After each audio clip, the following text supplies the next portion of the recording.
할렐루야. 한 주간 평안하셨습니까?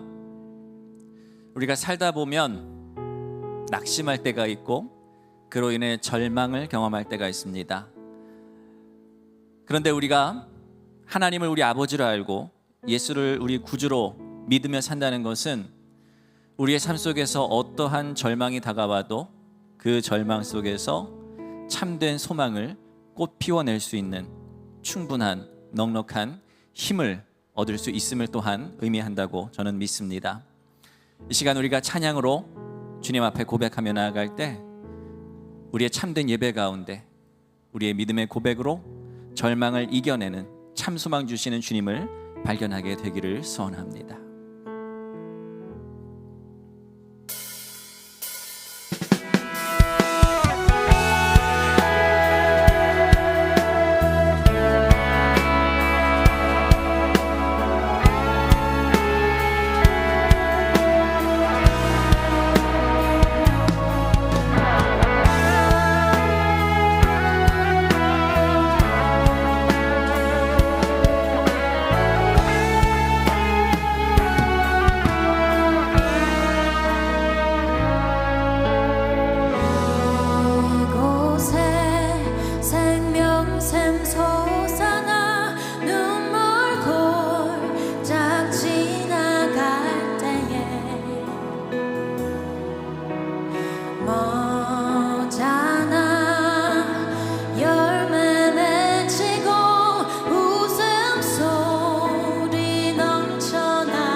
볼까요? 이날의 생명샘 솟아나, 이날의 생명샘 솟아나 눈물 고짝 지나갈 때에 멋잖아 열매 맺히고 웃음소리 넘쳐나리라. 이곳에 생명샘 솟아나 눈물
꽃들이 피고 영광의 주가 오시니 아멘.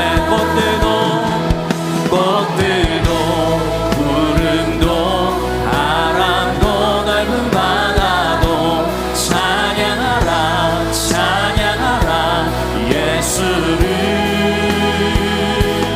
하늘을 울리며 노래해 나의 영혼아 은혜의 주 은혜의 주 은혜의 주. 꽃들도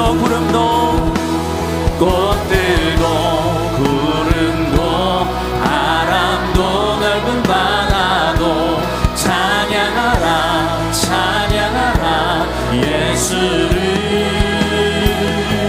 하늘을 울리며 노래해 나의 영혼아 은혜의 주 은혜의 주 은혜의 주.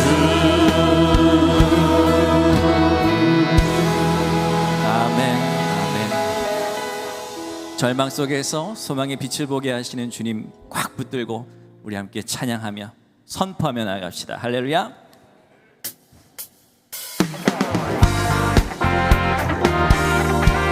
우리의 갈 길을 환하게 비춰주신 우리 주님 찬양합니다. 할렐루야.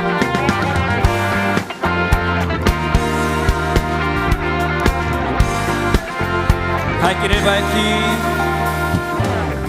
길을 밝히 보이시니 주 앞에 빨리 나갑시다. 우리를 찾는 구주 예수 곧 오라 하시네. 죄악 벗은 우리 영혼은 기뻐 뛰며 주를 보겠네. 하늘에 계신 주 예수를 영원히 섬기리. 우리를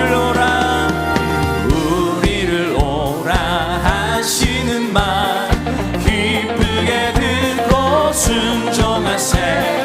구주를 믿기 지체 말고 속속히 나가세. 아멘. 죄악 벗은 우리 영혼은 기뻐 뛰며 주를 보겠네. 하늘에 계신 주 예수를 영원히 섬기. 주 오늘 여기 계시오니 다 와서 주의 말씀 듣세.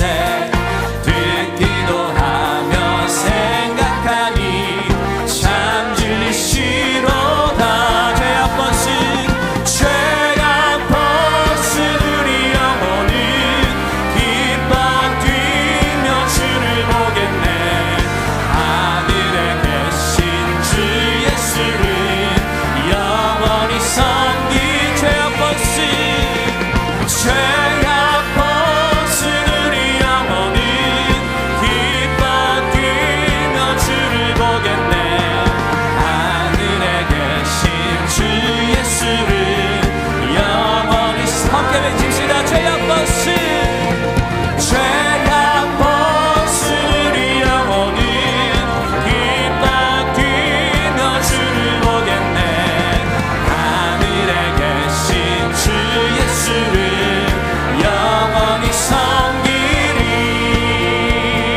아멘.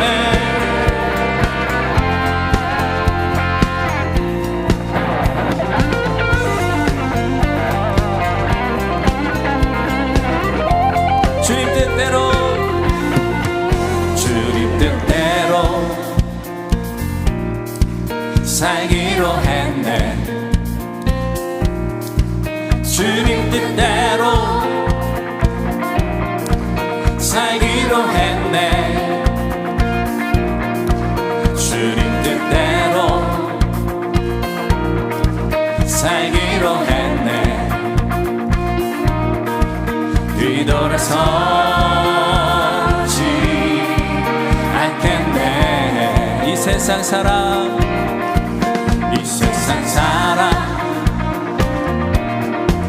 날 몰라줘도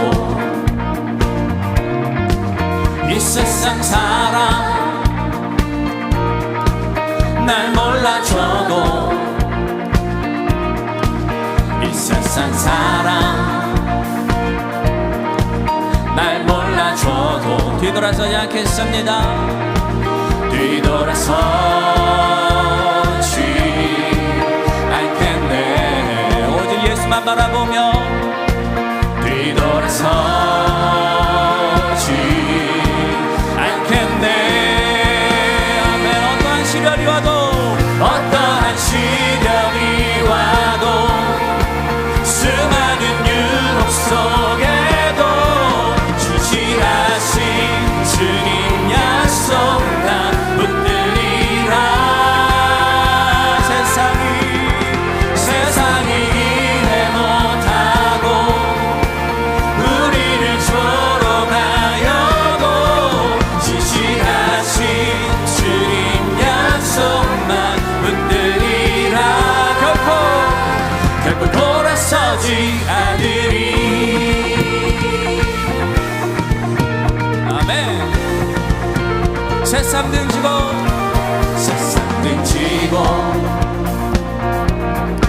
십자가 보내. 세상 등지고 십자가 보내. 세상 등지고 십자가 보내. 뒤돌아서지 않겠네. 뒤돌아서지 않겠네. 아멘. 어떠한 시련이 와도 수많은 유혹 속에도 지시하신 주님 약속 나 붙들리라.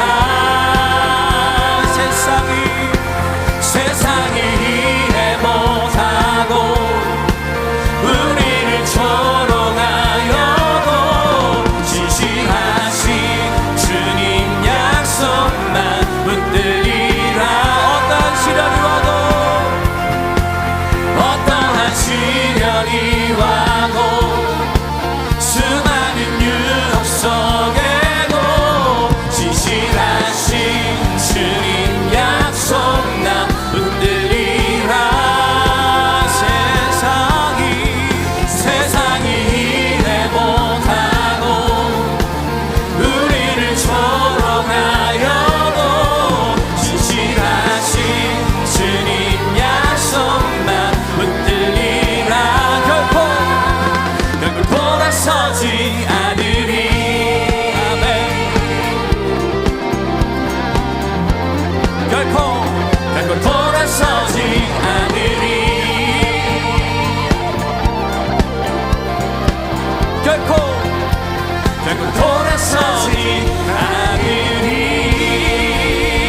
아멘. 우리 박수를 하게 거두겠습니다. 우리의 결심과 우리의 온 믿음을 오직 주님 앞에 주의 십자가 바라보며 결코 뒤돌아서지 않겠습니다. 할렐루야. 이제 다 함께 일어나셔서 찬송합시다.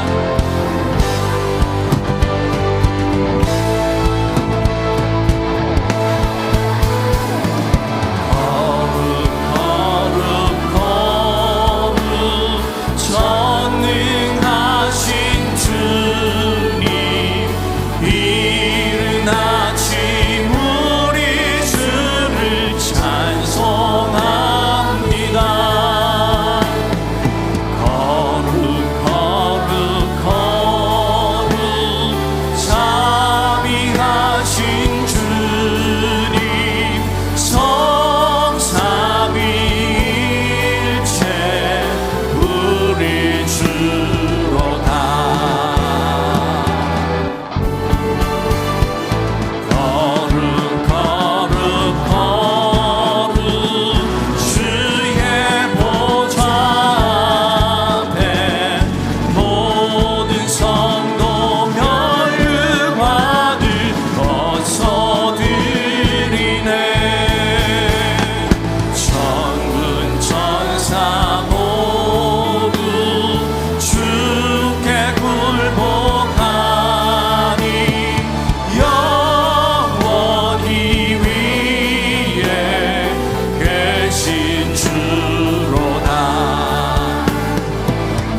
수 없도다. 거룩하신 이가 주님밖에 없네. 온전히 전능하신 주로다. 거룩 전능하신 주님, 천지 만물 모두 주를 찬송합니다.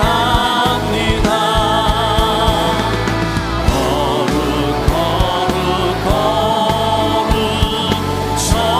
전능하신 주님, 성삼위일체 우리 주로다. 성삼위일체 우리 주로다.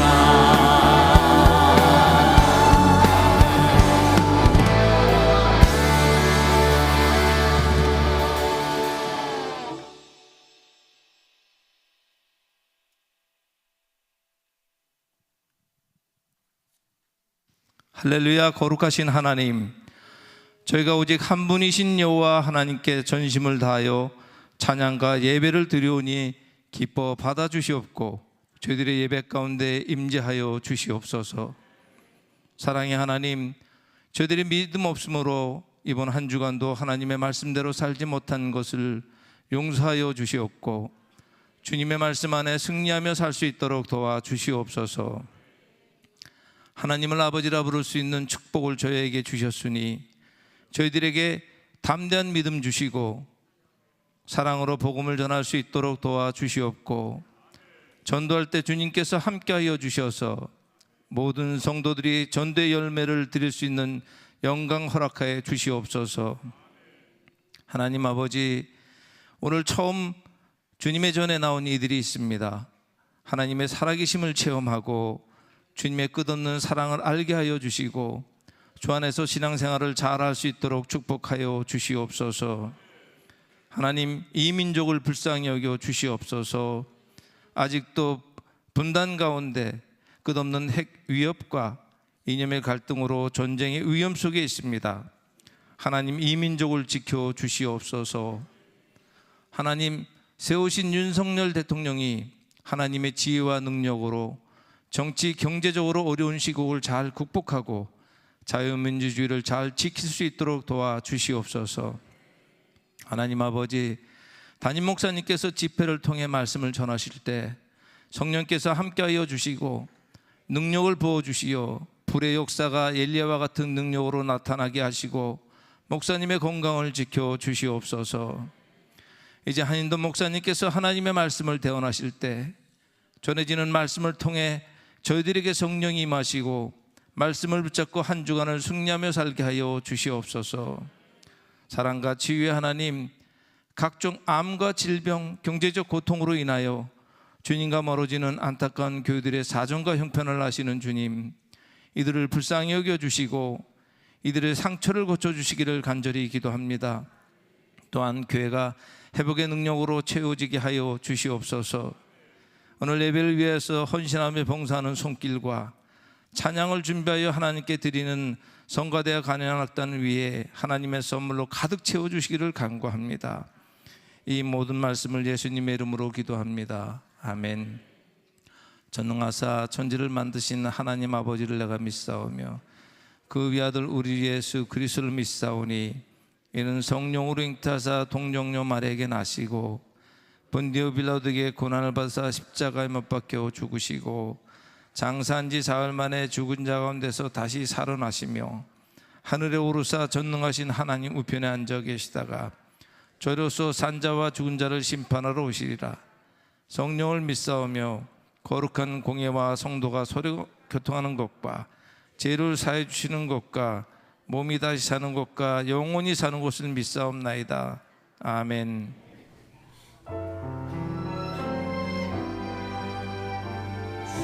주님의 뜻 이루소서.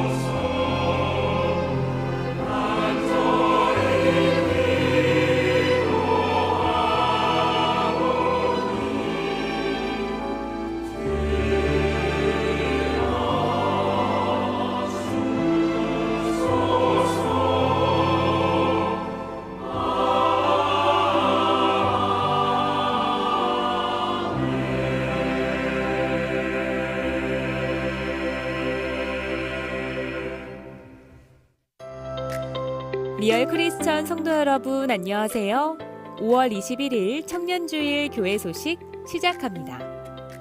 26일 금요 기도회는 나사렛 구역 주간입니다. 참청년부 찬양 콘서트는 오늘 오후 2시 대예배실에서 있습니다. 새벽 이슬의 위로와 은혜 가득한 찬양의 시간에 많이 참여해 주시길 바랍니다. 필리핀 신학교 기숙사 리모델링을 위한 봄 바자회가 이어지고 있습니다.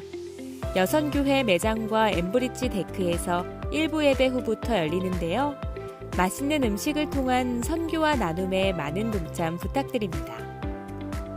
꿈꾸는 청소년부 전도축제 27일에는 문학경기장 풋살장에서 꿈청배 풋살 대회로 28일에는 나만의 부스를 운영하며 친구들을 초청하는 라운제가 펼쳐집니다. 청소년들이 직접 펼치는 전도축제를 위해 많은 관심과 기도 더해주시길 바랍니다. 함께 드리는 현장 예배 그리고 잃은 양 찾기가 6월 18일과 21일 양일에 걸쳐 진행됩니다.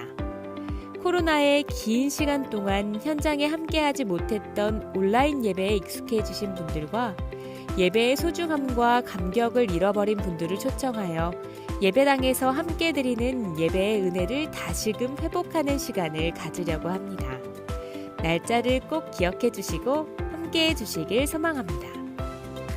2024 담임 목사님과 함께하는 성지순례단을 모집합니다. 은혜 충만한 성지순례의 여정을 내년에도 이어가려고 하는데요.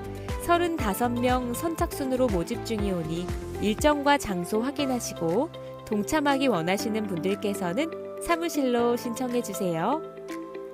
필리핀 한감독 신학대학원 졸업생 목회자를 후원하는 귀한 일에 성도님들을 초대합니다. 소망하시는 분들께서는 주보를 참조하시어 신청해 주시기 바라며 테레사 파아노 바리엔토스 목사님의 영상편지 잠시 보실까요? A blessed day, everyone. I am Reverend Teresa Eleanor Paano Barrientos, and I am here to express my gratitude to the Juan Methodist Church who supported us. I have not only received monetary support, but also overflowing love and generosity from all of you. And it is because of your love and support that we perform excellently as alumni in our different church assignment. I am really doing what I can to make Bishop Han Theological Seminary and the Juan Methodist Church proud. God bless. 이번 주 새 가정의 혼인잔치 소식입니다. 버가모 구역 황인미 집사와 양용석 성도의 장녀 양혜리 양의 결혼식이 27일 토요일 오전 11시 송도 센트럴파크 호텔에서, 대단히 구역 김광희 장로와 배미숙 권사의 장남 김수민 군의 결혼식이 27일 토요일 낮 12시 아시아드 웨딩 컨벤션에서, 나사렛 구역 정명옥 권사와 장명환 성도의 차녀 장지현 양의 결혼식은 27일 토요일 오후 4시 40분 문학동 그랜드 오스티엄에서 열립니다. 축복된 시간 많이 참석하셔서 축하해 주시길 바랍니다. 지금까지 교회 소식이었습니다. 친구들 안녕. 나는 혹시 나는 호비. 나는 아빠. 나는 엄마. 우리 5월 27일 날 만나요. 오물오물 짝짝 조물조물 짝짝 구름빵 가족들과 함께 배우는 구름빵 만들기. 27일 토요일 대예배실에서 무료로 펼쳐지는 구름빵 공연에 친구들과 함께 꼭 참여해 주세요. 감사합니다. 지난 한 주간 영원한 안식에 들어간 분이 계십니다.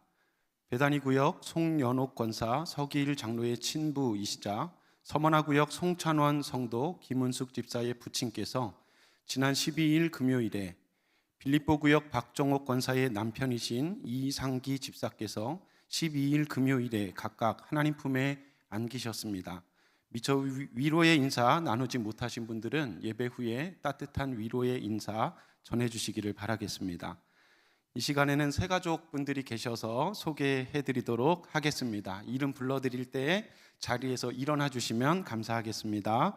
버가모구역 공선영 권사께서 네 분의 세 가족을 인도해 오셨습니다. 김선택님, 김시순님, 최순자님, 정순자님, 네, 자리에서 일어나셨는데 우리 큰 박수로 환영의 박수 하겠습니다. 네, 앉으시기 바랍니다. 앞으로도 우리 주한교회에서 건강하고 행복한 신앙생활 하시기를 바라겠습니다. 지금은 봉헌 시간입니다. 가브리엘 성가대 염온유 솔리스트의 있으니 찬양 함께하며 예물을 하나님 앞에 봉헌하겠습니다.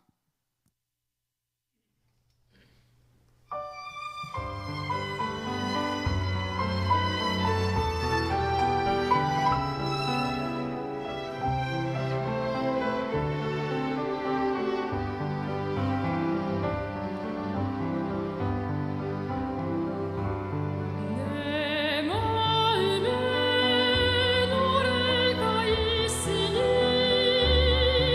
세상이 나를 요동하여도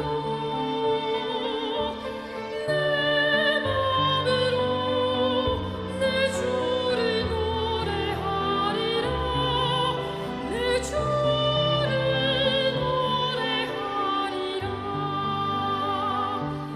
내 영혼에 찬양이 있으니 사단이 나를 시험하여도 내 영으로 내 주를 찬양하리라 내 주를 찬양하리라 내 중심에 기도가 있으니 사망이 나를 결박하여도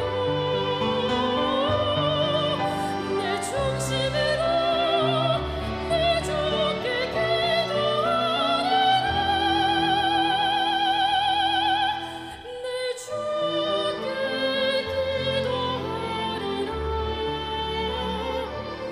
내 마음에 노래가 있으니 세상이 나를 요동하여도 내 마음으로 내 주를 노래하리라 내 주를 노래하리라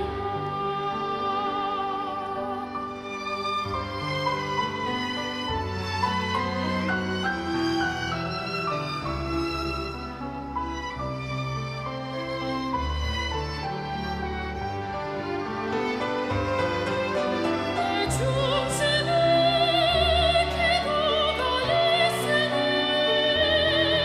사망이 나를 결박하여도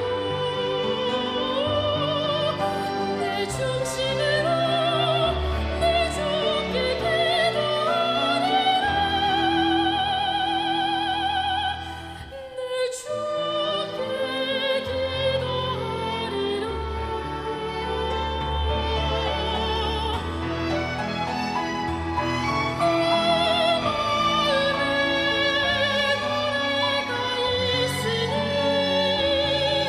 세상이 나를 요동하여도 내 마음으로 내 주를 노래하리라 내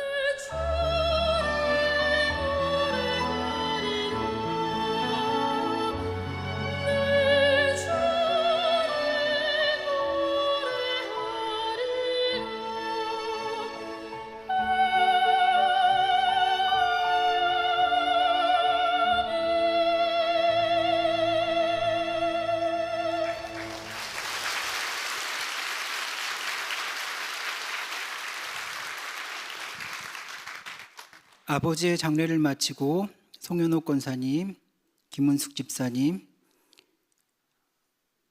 결혼식을 마치고 최성욱 집사님, 박선아 권사님 새가족반 취업 감사에서 귀한 예물 오미애 성도님 귀한 예물 드리셨고요.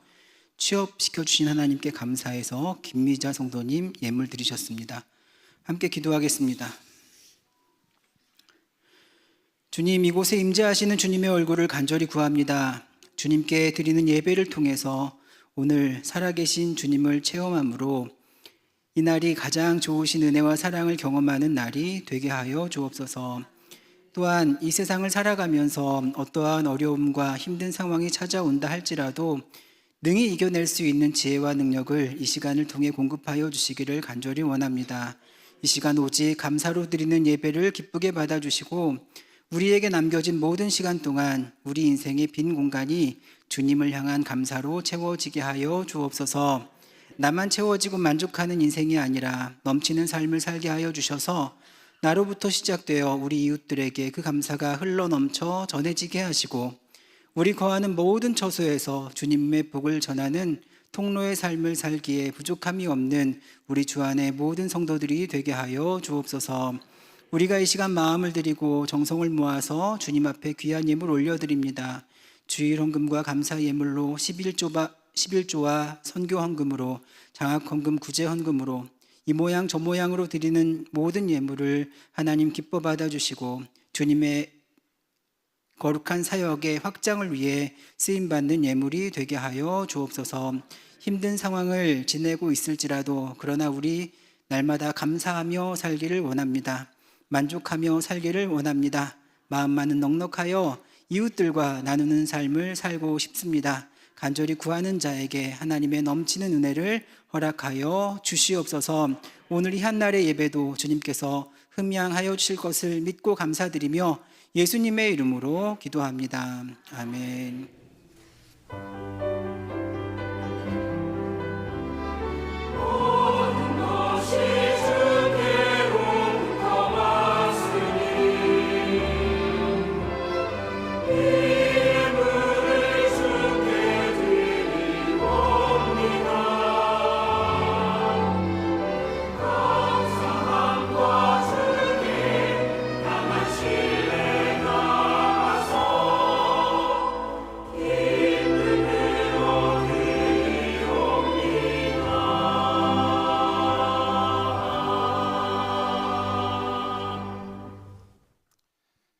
오늘 우리에게 주시는 하나님의 말씀은 사도행전 11장 24절로 26절 말씀입니다. 신약성서 207면 사도행전 11장 24절로 26절 말씀을 봉독합니다. 바나바는 착한 사람이요 성령과 믿음이 충만한 사람이라 이에 큰 무리가 죽게 더하여지더라. 바나바가 사울을 찾으러 다소에 가서 만나매 안디옥에 데리고 와서 둘이 교회에 1년간 모여 있어 큰 무리를 가르쳤고 제자들이 안디옥에서 비로소 그리스도인이라 일컬음을 받게 되었더라. 아멘.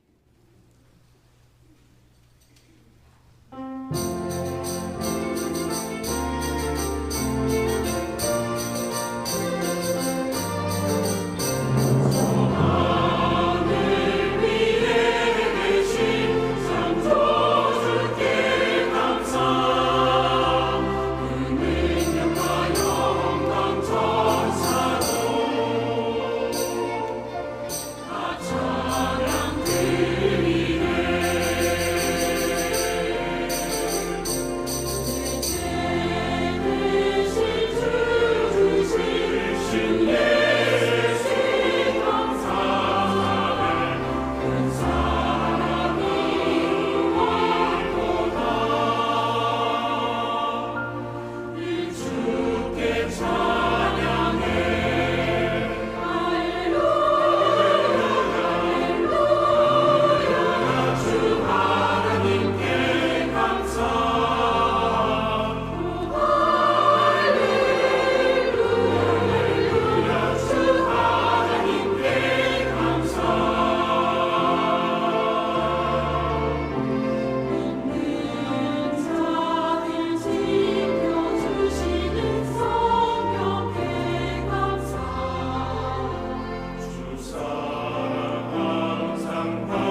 귀한 찬양 감사드립니다.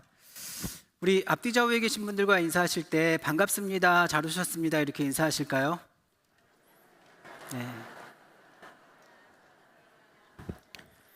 네, 담임 목사님께서는 이번 주부터 이제 미국 집회 만백성교회 집회를 인도하시는데요. 여러분 은혜로운 집회가 될 수 있도록 기도해 주시기를 바랍니다. 오늘 또 바자회 마지막 날입니다. 그렇죠? 4주 동안에 걸쳐서 했는데 제가 지난주에 좀 다 마칠 때쯤 해서 바자회장에 갔었거든요. 그랬더니 이제 바자회를 준비하시는 분들이 뭐 이런 음식 같은 것들은 직접 만드시잖아요. 준비하시느라고도 많이 힘드셨을 텐데 또 그분들이 이제 안 팔린 음식들을 다 나중에 사가시더라고요. 만드신 분들이 사가는 경우들이 많이 있어서 이게 우리가 좀 더 많이 협력해야겠다라는 생각을 하게 되었습니다. 저도 지난주하고 지지난주 저녁을 순대로만 먹었습니다. 오늘은 딱 항목을 보니까 순대가 또 눈에 딱 띄는 거예요. 그래서 오늘 저녁에는 여러분들이 다 사가셔서 제가 순대 안 먹도록 좀 도와주시기를 부탁드리겠습니다. 언젠가 토요일 날 저녁에 제가 늦은 시간에 집에 들어왔는데 아이들이 머리를 싸매면서 한숨을 푹푹 쉬면서 공부를 하고 있는 거예요. 뭐냐고 그랬더니 내일 교회에서 성경 시험을 본다는 겁니다. 딱 보니까 예배 시간하고 분반 공부 시간에 배웠던 내용을 가지고 시험을 보는 모양인데 아이들이 무슨 학교 시험 공부하듯이 막 써가면서 외우고 있으니까 제가 그거 보고 공부하지 말라고, 안 해도 된다고, 무슨 성경 공부를 그렇게 하냐고, 물론 화를 내면서 얘기한 건 아니에요. 따뜻하게 안 해도 돼, 괜찮아, 빵 좀 맞아도 괜찮아, 그러니까 내일 예배 늦으니까 빨리 그거 불 끄고 빨리 잠자, 이렇게 얘기를 했습니다. 그랬더니 아이들과 집사람이 이상한 눈으로 저를 쳐다보는 거예요. 제가 지금 아이들이 공부하겠다는데 공부하지 말라고 말하고 있는 거 아니에요? 그것도 목사인데 제가 아이들한테 성경 공부하지 말라고 하는 거 아니에요? 그랬더니 아이들이 조금 혼란스러운 거예요. 그러면서 저한테 아빠 그거 진심이에요? 이렇게 물어보는 거예요. 진짜 그래도 괜찮은 거예요? 아빠 지금 장난하는 거지? 우리가 빵 좀 맞으면 아빠 창피하지 않겠어? 이렇게 물어보는 거예요. 그런데 저는 괜찮거든요, 정말. 그래서 괜찮다고, 그러니까 그만하라고. 그리고 아이들을 재웠습니다. 그 이후의 일은 제가 알지 못해요. 아이들이 정말 빵점을 맞았는지, 그리고 뭐 100점을 맞았는지 별로 관심이 없었거든요. 우리가 예전에 교회 학교 다닐 때 선생님들이 진짜 열심히 성경을 가르쳐 주셨잖아요. 그런데 제가 이제 좀 커서 생각을 해보니까 그때 배웠던 성경 지식들이 저의 신앙의 성숙과 성장에 얼마나 많이 도움이 되었는가를 생각해 봤어요. 여러분 그런 생각 안 해보셨습니까? 삭개오가 올라간 나무가 뽕나무인지 돌감람나무인지, 그리고 예수님 십자가에서 구원받은 강도가 오른쪽에 있는 강도인지 왼쪽에 있는 강도인지, 요나를 삼킨 물고기가 고래인지 상어인지, 그게 우리에게 그게 뭐가 중요합니까? 근데 제가 어릴 때는 그게 되게 중요했습니다. 왜냐하면 그런 걸 잘 알고 있는 아이들이 교회 모범생이었거든요. 저는 진짜 열심히 성경 공부했습니다. 성경 퀴즈 대회, 암송 대회 나가면 항상 1등을 했어요. 그야말로 교회 모범생이었습니다. 근데 지금은 우리가 너무 잘 알죠. 시험 성적과 아이들의 인생은 별개인 걸 알면서도 우리는 아이들에게 여전히 공부, 시험. 그래서 아이들이 이게 맞는데 이렇게 자꾸 하라고 하니까 갈팡질팡하면서 힘들어하는데, 하물며 교회는 학교가 아니잖아요. 그러니까 학교처럼 가르치고 학교처럼 시험까지 친다고 하니까 그게 제가 뭐가 반갑겠어요. 평소에도 친구들 괴롭히고 예배 엉망으로 드리고 헌금 띵까 먹어도 성경만 달달달 외우고 그리고 성경 퀴즈 대회에서 1등만 하면 선생님들은 그 아이를 모범생이라 한다니까요. 또 제가 결정적으로 이런 생각을 갖게 된 계기가 있었는데, 그게 뭔가 하면 정말로 본이 되지 못했던 몇몇 교회 선생님들 때문이었어요. 그런 선생님들이 있잖아요. 아이들보다 조금 더 나이 먹었다고, 조금 더 안다는 이유로 교사가 된 선생님들. 그래서 저는 비교적 어린 나이에 성경을 아는 지식과 그리스도인이 된다는 것엔 큰 상관관계가 존재하지 않는다는 사실을 깨닫게 되었습니다. 그러면 이런 문제가 생겨요. 다음 주에 당장 우리 아이들이 그러면 교회 왜 다녀요? 이렇게 물어보면 여러분 뭐라고 대답하시겠어요? 여러분 교회 왜 다니십니까? 네? 성경 배우러 다니는 건 아니랍니다. 이건 굉장히 우리에게 중요한 질문이기도 해요. 우리 교회의 존재 이유를 묻는 질문이거든요. 그래서 저는 오늘 사도행전 11장에 나오는 안디옥 교회 이야기를 통해서 이 질문에 대한 답을 한번 찾아보려고 합니다. 오순절 마가 다락방 성령 강림을 통해서 이 땅에 교회가 세워집니다. 그런데 그 교회가 예수님의 마지막 명령을 잊어버려요. 예수님의 마지막 명령이 뭐죠? 오직 성령이 너희에게 임하시면 너희가 권능을 받고 예루살렘과 온 유대와 사마리아와 땅끝까지 이르러 내 증인이 되리라. 예수님 그렇게 말씀하셨는데 예루살렘 교회가 그들 스스로가 만들어 놓은 한계, 그러니까 지경과 민족주의를 넘어서지 못하고 여전히 익숙하고 편한 예루살렘에만 머물러서 전도를 하는 거예요. 이때 하나님은 우리가 이해할 수 없는 방식으로 일하시기 시작하는데 예루살렘을 중심으로 초대교회를 향한 무시무시한 박해가 시작되는 겁니다.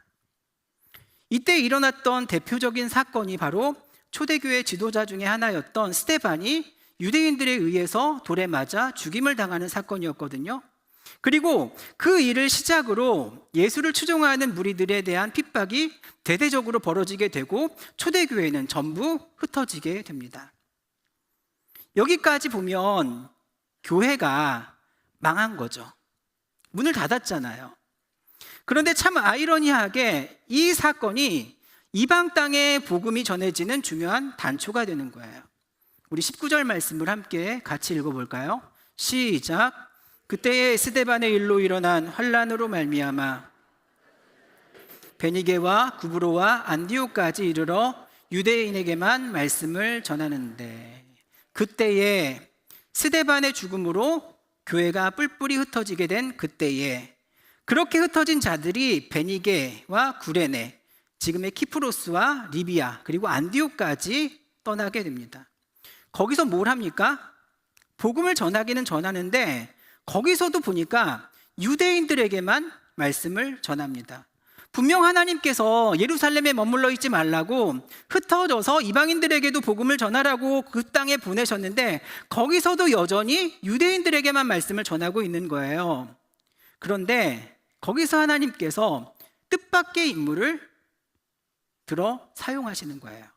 20절 말씀 함께 읽겠습니다. 시작. 그 중에 구브로와 구레네 몇 사람이 안디옥에 이르러 헬라인에게도 말하여 주 예수를 전파하니, 여기에 몇 사람, 이 사람들이 참 중요한 사람들입니다. 예루살렘에서 핍박을 피해 도망한 사람들을 통해서 복음을 전해 듣게 된 몇 사람, 누구인지도 모르는 소수의 무리가 이방인 헬라인들에게 복음을 전하기 시작하는 거예요.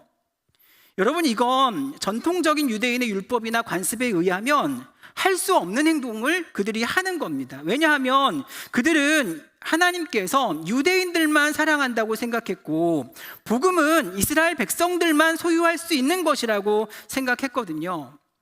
유대인들의 사고 속에는 개, 돼지 같은 이방인들은 절대 하나님의 백성이 될 수 없다라는 고정관념이 있었는데 이 사람들이 그 고정관념을 뛰어넘어서 이방인들에게 복음을 전하기 시작한 거예요.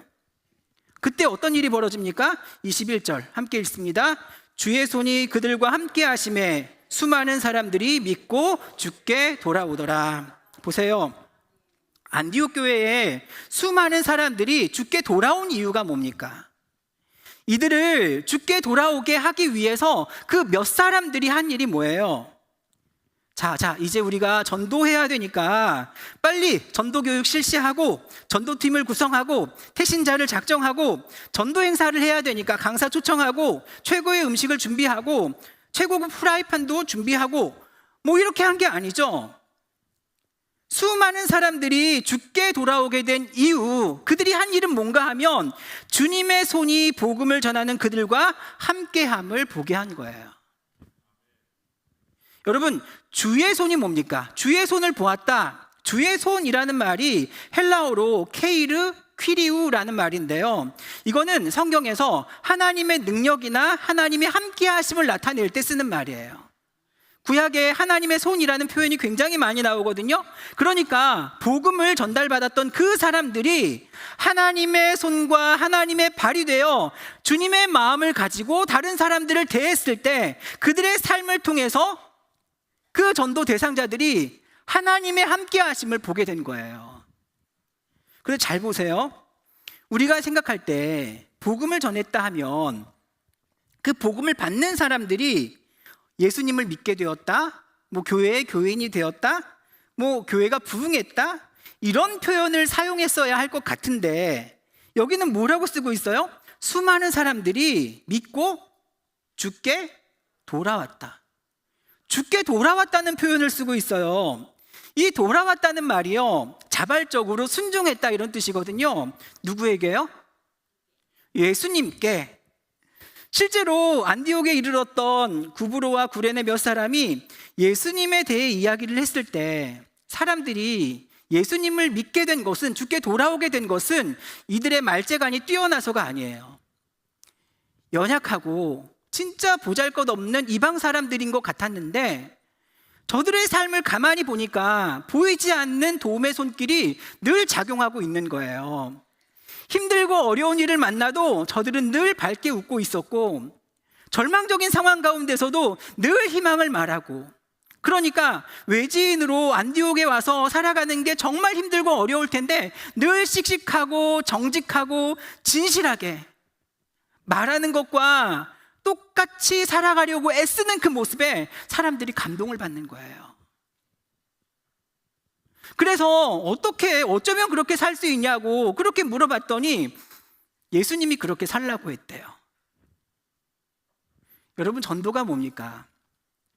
생판 하나님에 대해 전혀 모르고 있는 사람을 딱 찾아가서 당신 하나님 믿으셔야 됩니다. 하나님은 당신의 죄를 사하시기 위해 하나밖에 없는 독생자 아들 예수 그리스도를 십자가에 달려 죽게 할 만큼 당신을 사랑하시는데 어떻게 당신이 하나님을 믿지 않을 수가 있습니까? 그러면 그 사람이 예수님 믿게 됩니까? 여러분, 누군가를 주님께 돌아오게 하는 일은요, 사람의 전략이나 경험이나 노력이나 말로 되는 게 아니에요. 이건 하나님께서 나를 통해 하셔야 하는 일이에요. 우리의 삶에 그리스도 예수의 모습이 보여질 때 그들은 내 안에 예수님의 모습을 보고 주님께 돌아오는 겁니다. 22절, 23절 말씀 함께 읽겠습니다. 시작. 예루살렘 교회가 이 사람들의 소문을 듣고 바나바를 안디옥까지 보내니 그가 이르러 하나님의 은혜를 보고 기뻐하여 모든 사람에게 굳건한 마음으로 주와 함께 머물라 있으라 권하니. 예루살렘 교회에서 이 소문을, 안디옥 교회의 소문을 듣게 된 겁니다. 뭐라고? 이방인들이 예수를 믿게 됐다고?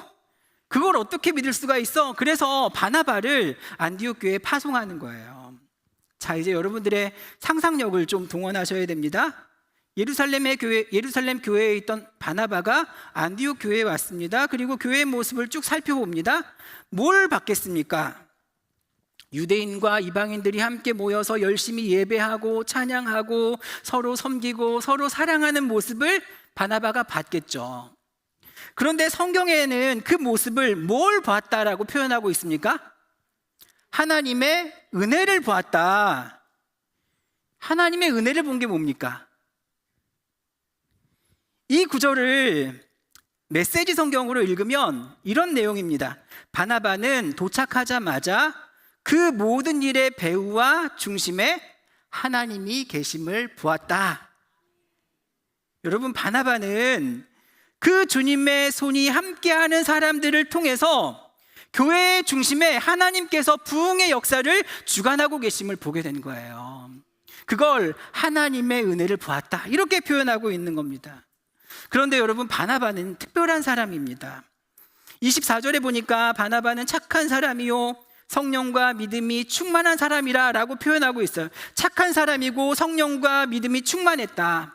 착한 사람이라는 말은 헬라어 아가도스로 하나님의 일에 유익한 인간의 성품이나 사역의 모습을 말할 때 쓴 단어입니다. 바나바는 원래 그런 사람이었죠. 사도행전 4장 37절에 봐도 예루살렘 교회에서 사역을 할 때에도 가난한 자들을 위해 자기 밭을 팔아서 사도들에게 바친 사람이 바로 바나바입니다. 뿐만 아니라 성령과 믿음이 충만한 사람이다. 여기 성령과 믿음이 충만하다라는 말은요, 뜨겁고 담대하게 성령의 길로 행했다, 이런 뜻이거든요. 그러니까 뜨겁고 담대하게 성령의 길로 행했던 바나바와 주의 손이 함께하는 안디옥 교인들이 만나게 되었을 때 어떤 일이 벌어졌겠어요? 24절 하반부에 보면 이에 큰 무리가 주께 더하여 지더라. 전 우리 주안교회에 선한 사람들과 뜨겁고 담대하게 성령으로 행하는 자들이 많아지게 되기를 축복합니다. 여러분들이 그런 사람이 되십시오. 자, 그리고 오늘의 말씀을 여러분 다시 한번 쭉 머릿속에 떠올려 보시기를 바랍니다. 특별히 그 전개 과정 속에서 복음의 연결고리들을 한번 찾아보세요. 자, 처음에는 박해를 피해서 구브로와 구레네에 도망한 초대 교인들을 통해서 복음을 전달받은 디아스포라 유대인들이 안디옥으로 가서 거기서 누구에게 복음을 전합니까? 헬라인들에게 복음을 전합니다. 그 복음을 전해들은 주께 돌아온 헬라인들이 마음껏 하나님을 예배하고 찬양하고 경배하는 모습을 보면서 바나바가 큰 감동을 받습니다. 근데 이 은혜가 바나바에게서 멈추지 않죠. 바나바도 누군가를 찾아갑니다. 누구를 찾아갑니까? 사울을 찾아갑니다. 25절 말씀 함께 읽겠습니다. 시작. 바나바가 사울을 찾으러 다소에 가서. 사울을 찾아갑니다. 여기 찾으러라는 말이요, 이게 아래나 위로나 살펴보면서 자세히 끝까지 찾다, 이런 의미거든요. 그런데 여러분, 바나바의 상황을 한번 가만히 생각해 보시길 바랍니다. 지금 바나바가 사역하고 있는 안디옥 교회는 난리가 났습니다. 왜죠? 엄청나게 큰 무리가 교회에 모여들게 됐거든요. 그러면 바나바는 그 교회의 책임자이기 때문에 할 일이 너무 많은 겁니다. 그럼에도 불구하고 바나바가 사울을 찾으러 직접 가서 찾을 때까지 찾는 겁니다.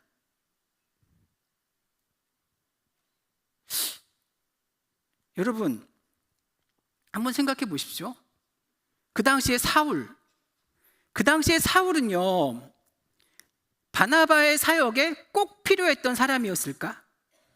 그래서 그 사람이 직접 발벗고 나서서 그 사람을 찾으러 갔을까? 우리는요, 사울의 변화된 나중의 모습을 알기 때문에 사울 같은 사람은 충분히 그 교회에 필요한 사람이지라고 판단하겠지만, 적어도 그 당시의 사울은 그런 존재가 아니었습니다. 왜냐하면 당시 사울에 대한 초대 교회의 인식은 그 사람은 스데반을 죽이는데 주동했던 사람이었거든요.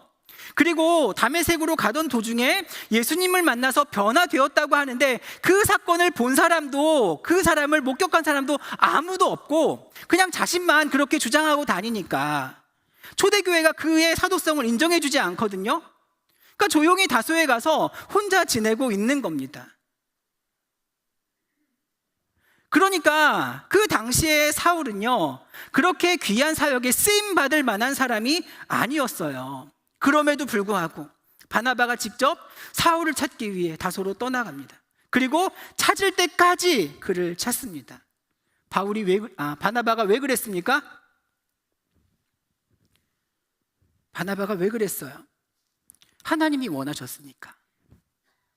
사울을 사랑하셔서 그를 회복시키시고 사용하길 원하시는 그 하나님의 마음을 바나바가 깊이 공감하게 되었으니까 순순히 하나님의 뜻에 순종하는 거예요. 그러면 사울은 그 바나바의 제안을 듣고 왜 순종했을까요? 사울도 뭘 봤어요? 바나바 속에 일하고 계시는 하나님을 본 거예요. 자신을 간절히 찾으시는 하나님의 열심을 바울이 본 거예요. 다시 처음 질문으로 돌아가서, 여러분, 우리에게 교회가 왜 필요합니까? 신앙의 성장과 성숙을 위해 여러분, 교회가 필요한 겁니다. 그러면 우리의 신앙의 성장과 성숙은 어떻게 이루어집니까? 여러분 한번 여러분들의 신앙 여정을 쭉 한번 생각해 보시기를 바랍니다. 여러분의 신앙을 형성하는데 가장 중요한 가르침이 되었던 요소가 무엇인지 한번 곰곰이 생각해 보세요. 뭐였습니까? 예수님과 나와의 1:1 그 관계 속에서 내 신앙이 이렇게 형성되었습니까? 아니면 교회에서 배운 그 성경의 지식이 나를 이렇게 성장하게 했습니까? 그것도 일부분일 수 있겠죠. 하지만 전부는 아닙니다. 여러분이 지금 이 시간을 구별해서, 장소를 구별해서 하나님을 예배의 자리에 나올 수 있었던 그 이유, 저는 경험이라고 생각합니다. 관계라고 생각하고요. 여러분은 예배를 누구를 통해 배우셨습니까? 저는요, 교리도 잘 모르고 신학도 잘 모르고 교회의 전통도 잘 모르고 성경도 잘 모르고, 그런데 엄마 아빠가 주일만 되면 다른 사람들이 되시는 거예요. 옷도 다른 옷을 입고 표정도 다르고, 또 어떤 일이 있어도 예배와 다른 일을 타협하지 않아요. 엄마 아빠 옆에서 저도 동일하게 예배를 드리는데 그분들이 예배 드리면서 너무 행복해 하시는 모습을 보는 거예요. 기도하면서 흘리는 어머니의 눈물을 보게 되고, 일주일 내내 말 한마디 하지 않았던 과묵한 아버지의 입에서 감사의 찬양이 터져 나오는 모습을 보는 거예요. 여러분, 교회 사랑을 누구에게 배우셨습니까? 항상 이리저리 세밀하게 교회를 돌보고 섬기고 살피셨던 우리 장로님들과, 또 교회가 내 집보다 더 좋은 게 당연하다며 온갖 좋은 거 갖다 놓으시고 쓸고 닦고 돌보셨던 권사님들, 밥을 챙겨 먹지 못한 채 교회에 나와서 주일 준비하고 있는데 자기 삶도 넉넉하지 못하면서 그래도 끼니는 챙겨 먹어야 한다고 항상 챙겨주셨던 전도사님들이 있었거든요. 아픈 건 내 부모이고, 아픈 건 내 아이인데, 아픈 건 내 아내인데 왜 그분들이 더 아파하면서 나보다 간절하게 매달려 기도해 주시는지. 힘든 집안 환경으로 다 포기하고 싶었는데 곁에서 절대 그러면 안 된다고 눈물을 제 손등 위에 똑똑똑 흘려가면서 품고 기도해 주셨던 그 선생님들, 자기 집에도 어려운 문제가 있는 걸 뻔히 아는데 언제나 마주대할 때는 그런 일 전혀 없었던 듯 환하게 웃으면서 나를 먼저 생각해주고 나를 먼저 대해주는 우리 구역장님들, 많이 더디고 부족하고 많이 연약한 목사임에도 불구하고 주눅들지 말라고 격려해주면서 끝까지 기다려주신 담임 목사님도 그렇고, 학교 가면 나를 시기하고 질투하고 항상 나를 이기려는 친구들만 많은데 교회에 오면 그냥 나에게 양보해주고 이해해주고 용납해주는 친구들이 많으니까, 지금 와서 가만히 생각해 보면 제 신앙은 그때 그 사람들, 예수님 닮은 그 사람들의 모습을 보면서 아, 나도 저런 사람이 꼭 되고 싶다, 나도 저런 사랑 많은 사람이 되고 싶다, 나도 교회를 사랑하는 사람이 되고 싶다, 나도 하나님을 예배하면서 그 자유함과 평안을 마음껏 누리는 그 사람이 되고 싶다. 노력한 결과 지금의 제 신앙이 형성이 된 거예요.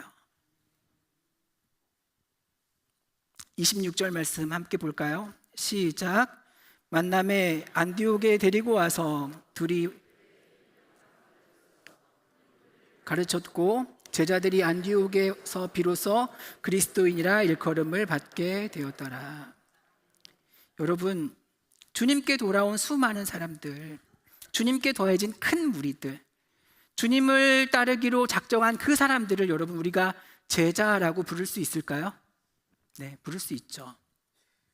질문 하나 하겠습니다. 그러면 믿고 주님께 돌아온 모든 사람들은 그리스도인입니까? 교회에 모여있는 제자들은 다 그리스도인입니까? 이 자리에 있는 우리 모두는 다 그리스도인입니까? 아닐 수도 있다는 말입니다. 여기서 우리가 생각해야 할 것이 사도행전 11장의 안디옥 교회의 이야기의 목적이에요. 안디옥 교회에 큰 무리가 모이게 되었다. 수많은 무리가 주님께 돌아와 주님의 제자가 되었다라는 결론으로 이 이야기가 맺어지는 것이 아니라 수많은 무리가 주께 돌아와서 함께 모여 꼬박 1년 동안 교회에 머물면서 서로가 서로를 가르쳤을 때 비로소 그리스도인이라 일컬음을 받게 되었더라. 여기에 목적이 있는 거예요. 비로소라는 말은요, 여러분, 최초로, 처음으로라는 말입니다. 전 여기서 교회의 목적, 존재 이유를 찾아요. 여러분, 교회의 목적은요, 큰 무리를 이루고 수많은 사람들이 믿고 죽게 돌아오는 명목상의 제자를 세우는 데 있는 것이 아니라 그리스도인이 되는 겁니다. 그리스도인. 그럼 그리스도인이 뭡니까? 우리가 어떻게 그리스도인이 될 수 있을까요?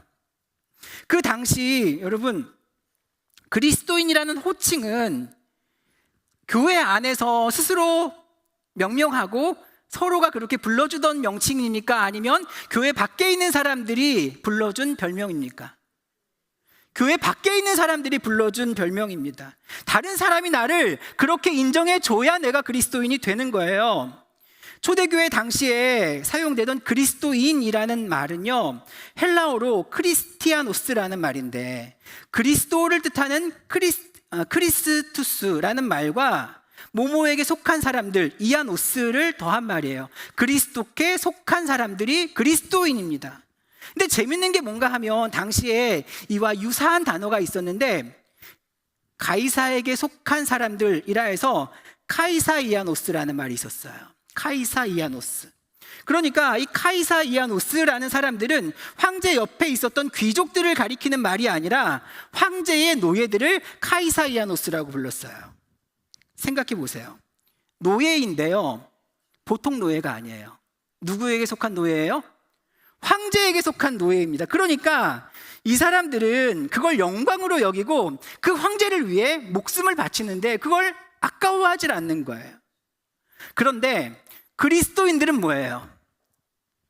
카이사르라는 이름 대신에 그리스도를 넣어서 크리스티아노스가 된 거니까, 나는 가이사에게 속한 사람입니다 라고 하면 세상 누구라도 인정해주고 부러워하니까 당당하게 나는 가이사에게 속한 사람입니다 자랑할 수 있었지만, 나는 그리스도에게 속한 사람입니다 라고 하면 사람들은 뭐? 누구? 그리스도? 세상 황제와 그리스도를 비교하니까 그리스도는 누구예요? 십자가에서 처형당한 죄인에 불과하잖아요. 그러니까 세상 사람들은 그리스도께 속한 자라 이렇게 하면 그걸 우습게 여긴 거예요. 그러니까 그리스도인이라는 호칭은요, 사실 비웃음과 조롱의 의미가 더 커요.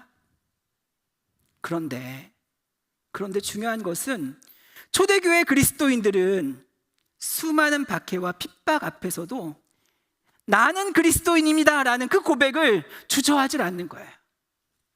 어디서든 누구를 만나든 나는 그리스도인입니다 라는 것을 자랑스럽게 고백하고 다니는 겁니다. 왜요?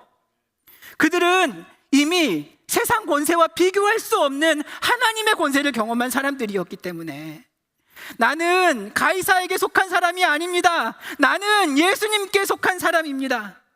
가이사에게 속한 종들이 전혀 부럽지 않을 만큼 예수에 속한 것이 긍지와 자부심으로 그들 심령 가운데 충만했던 거예요. 그들이 그걸 어디서 경험했어요? 교회에서. 그들은 교회를 통해 역사를 주관하시는 하나님을 이미 경험했거든요. 그걸 경험하니까 죄악이 충만한 이 세상에서 예수에 속한 삶을 살아가는 것이 가능할 것 같은 거예요. 왜냐하면 우리 교회에 그런 사람들이 너무 많거든요. 주님의 손이 함께하는 사람들, 하나님의 일하심이 너무나도 선명하게 보여지는 그 사람들, 하나님의 역사 없이는 전혀 살아갈 수 없는 연약한 인생들이 꿋꿋이 살아가는 그 모습을 보니까 나도 그렇게 살아갈 수 있는 것 같은 거예요. 또 그리고 세상에 나가서 치열하게 한 주간의 삶을 살다가 교회에만 오면 세상 사람들은 나를 그렇게 인정해주지 않았는데, 교회에만 오면 나를 격려해주고 위로해주고 힘을 주고 사랑해주고 수고했다고, 말씀대로 살아가느라고 얼마나 많이 힘들었느냐고, 나도 정말 많이 힘들었는데 당신을 보면서 내가 힘을 얻는다고, 나를 위해 기도해줘서 너무 고맙다고, 우리 끝까지 이 길 함께 가자고. 그러니까 이분들을 만나기 전에는 내가 그리스도인으로 사는 것이 불가능하다고 생각을 했는데 이제 아니거든요. 여러분, 사람들은 우리의 완벽한 모습을 보고 변화되는 게 아니라 변화되어 가는 모습을 보고 도전을 받는 거예요. 그렇기 때문에 우리 서로에게 보여줘야 할 모습은 어떤 경지에 이른 모습이 아니라 그저 예수 그리스도만 붙잡고 끝까지 살아가는 그 모습만 보여주면 되는 거예요. 말씀 맺겠습니다. 사랑하는 성도 여러분, 우리가 교회에 나오는 이유는요, 그리스도인 되기 위해서입니다. 그러니까 여러분, 이제 신앙의 분주함과 복잡함을 다 접어놓으시고 단 하나의 일, 그리스도인이 되는데 집중하십시오. 기왕 되는 거 좀 더 노력해서 괜찮은 그리스도인, 진실한 그리스도인, 성공한 그리스도인, 정직한 그리스도인, 상위 1% 그리스도인, 그런 거 되려고 노력하지 마시고요. 여러분, 그냥 그리스도인이면 되는 거예요. 유진 피터스는 그의 책 묵상하는 목회자에서요, 이런 말을 해요. 온전한 명사는 형용사를 필요로 하지 않는다. 형용사는 온전한 명사를 어지럽힐 뿐이다. 그리스도인이라는 말 앞에는 어떤 수식도 어울리지 않아요. 어떤 형용사도 어울리지 않아요. 제가 이 말씀을 정리하면서 가만히 생각해 보니까 그리스도인이라는 그 말 앞에는 단 하나의 말만 존재될 수 있어요. 그게 뭔지 아세요? 나는이에요. 나는 그리스도인입니다. 나는 그리스도인입니다. 여러분, 이 고백 주님께 진실하게 드리실 수 있겠어요? 나는 그리스도입니다. 나는 예수로 만족합니다. 나는 예수로 충만합니다. 이 분명한 자기 고백으로 살아가는 여러분들 모두의 삶에 주님의 손이 늘 함께 하시길 간절히 축원합니다. 기도하겠습니다. 사랑과 은혜의 하나님, 감사합니다. 오늘도 우리에게 말씀을 통하여서 우리가 어떤 존재인지, 어떻게 살아가야 하는지 가르쳐 주시니 감사를 드립니다. 그렇습니다. 우리는 그리스도인이 되고 싶습니다. 예수 한 분으로 만족하며 예수 한 분으로 충만한 삶을 살아가기를 원합니다. 세상의 다른 이들의 평가나 다른 이들의 이목을 우리가 신경 쓰지 아니하고 오직 예수 붙들고 끝까지 주님께서 우리에게 원하셨던 그 삶을 살아내는 우리 주 안에 모든 성도들 되게 하여 주옵소서.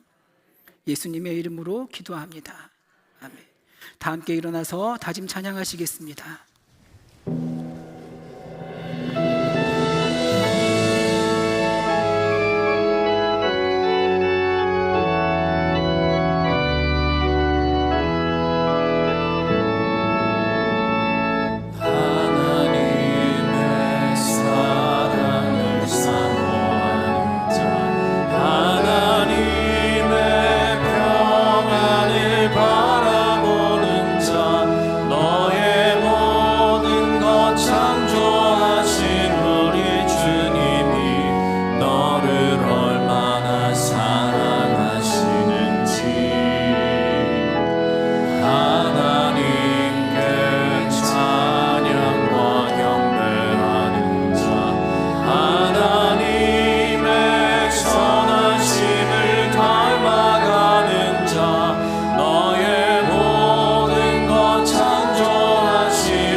어두움에 밝은